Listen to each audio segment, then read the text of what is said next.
Best Actress ang viral collab ni na President Nadine Lustre at online sensation na si Armand Salon. Yan at iba pa sa report ni News 5 digital producer Von Belinario. Bakit hindi mo ko pinapansin? Parang pinapaniwala mo ko, anak mo ko. Anong iniyak? Pang teleserye sa aktingan. Bakit sa ibang kapatid, ibang tuli mo? Bakit sa akin? May pagluhod pa sa sahig.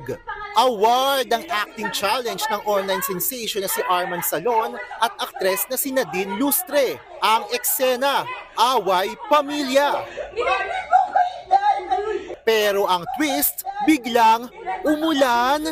Umuulan pala, isinabadyan ko! Diyos ko po! Kuha yan sa backstage ng grand launch kagabi ng MMFF entry na Uninvited.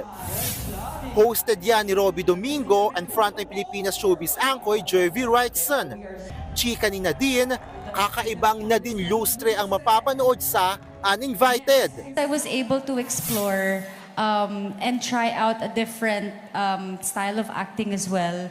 This time around, as in sobrang extreme talaga yung pagkakaiba niya from my previous characters.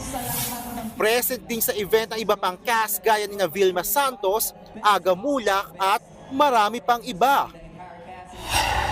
More paandar na rin ang isa pang inaabang ang MMFF entry na The Kingdom.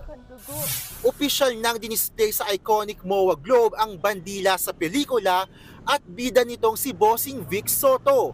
Excited na raw si Bossing at co-star niyang si Piolo Pascual na mapanood ng mga Pinoy ang The Kingdom. Very challenging yung role.